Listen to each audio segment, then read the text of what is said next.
La misión del Cristo y el Festival de las Hadas. Del libro Los espíritus y las fuerzas de la naturaleza, de Max Heindel. Cada vez que nos enfrentamos con uno de los misterios de la naturaleza que no podemos explicar, nos limitamos simplemente a agregar un nombre nuevo a nuestro vocabulario, que utilizamos en nuestras discusiones eruditas para ocultar nuestra supina ignorancia sobre esa materia. Así sucede con la palabra ampere que usamos para medir el volumen de la corriente eléctrica, el voltio, con la que indicamos la fuerza de la corriente, y el ohm, que empleamos para indicar la resistencia que un determinado conductor ofrece al paso de la corriente.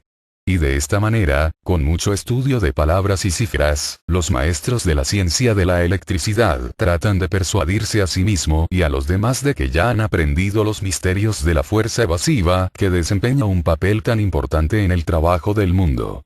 Pero una vez dicho todo, cuando se encuentran en un estado de ánimo comunicativo y confidencial, confiesan que el más reputado científico en electricidad sabe acerca de esta poco más que el niño que va a la escuela y que empieza a hacer experimentos con sus pilas y acumuladores.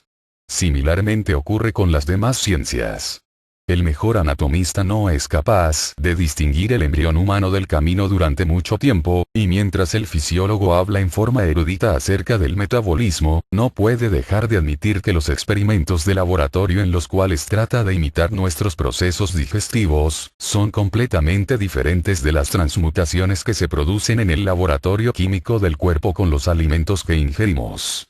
No decimos esto para empequeñecer o desacreditar los maravillosos descubrimientos y realizaciones de la ciencia, sino meramente para destacar el hecho de que existen factores tras todas las manifestaciones de la naturaleza, inteligencias de variados grados de conciencia, constructores y destructores, que realizan funciones importantes en la economía de la naturaleza, y hasta que se reconozcan y estudien esos agentes y su trabajo, nunca podremos tener una concepción adecuada de la forma en que operan las fuerzas de la naturaleza y que llamamos calor, electricidad, gravedad, acción química, etc.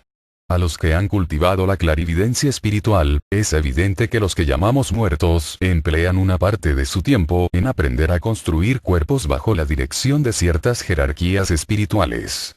Y ellas son los agentes de los procesos del metabolismo y del anabolismo. Son los factores invisibles de la asimilación, y resulta literalmente verdadero que nos sería imposible vivir salvo por la importante ayuda que nos prestan los que llamamos muertos.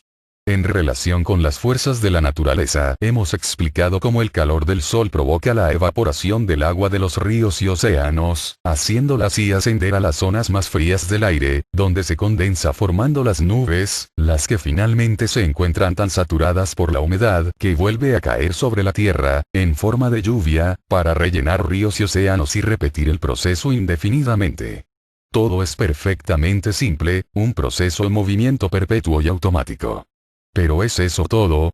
¿No existen en esa teoría un gran número de lagunas? Sabemos que las hay, aunque no podemos apartarnos mucho del tema para discutirlas. Una cosa hace falta para poderlo explicar todo plenamente: la acción semi-inteligente de los silfos, que elevan las diminutas partículas de agua vaporizada, preparadas por las ondinas, desde la superficie del mar y las llevan tan alto como pueden antes de que se produzca una condensación parcial y se formen las nubes. Ellos conservan esas partículas de agua hasta que las ondinas los fuerzan a soltarlas.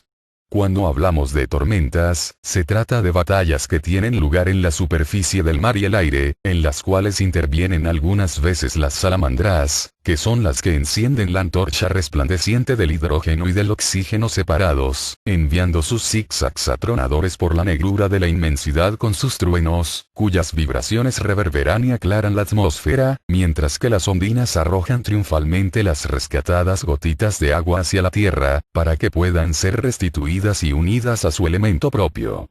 Los pequeños gnomos son necesarios para construir las plantas y las flores. Su tarea consiste en teñirlas con los innumerables matices coloreados que hacen la delicia de nuestros ojos.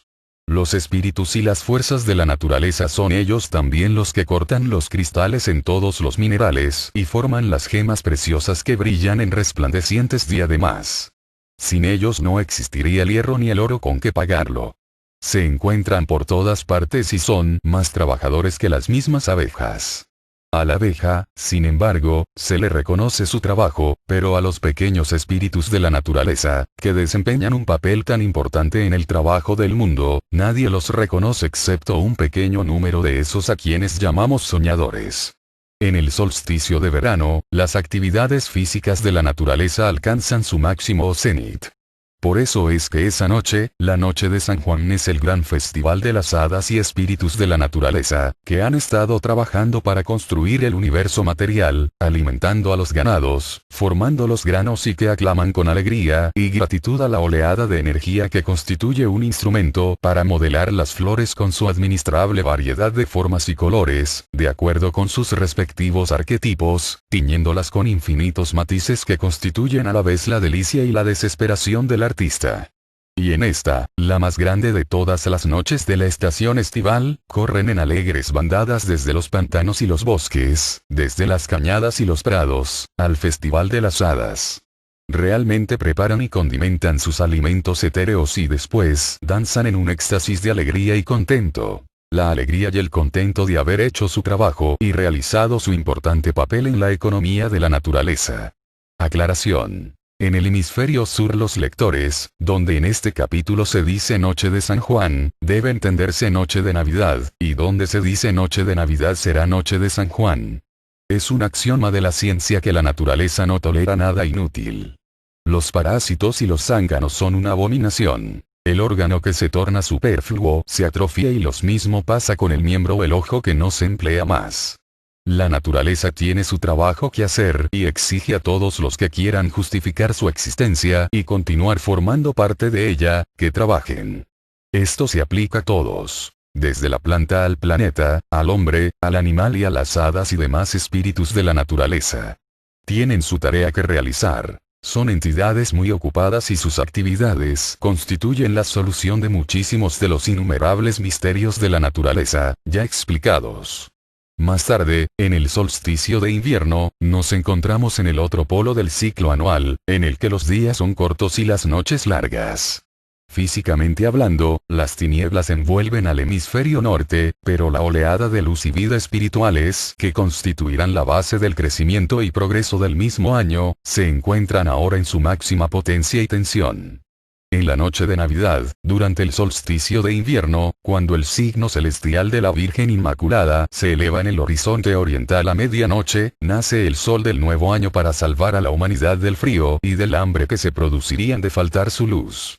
En ese tiempo el Espíritu de Cristo nace en la tierra y comienza a ejercer su acción, fertilizando los millones de simientes que los espíritus de la naturaleza construyen y riegan para que haya alimento físico.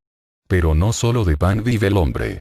Por más importante que sea el trabajo de dicho espíritus, se desvanece en la mayor insignificancia al compararlo con la misión del Cristo, que nos trae cada año el alimento espiritual necesario para hacernos adelantar en la senda del progreso, para que lleguemos a alcanzar la perfección del amor con todo lo que ello implica.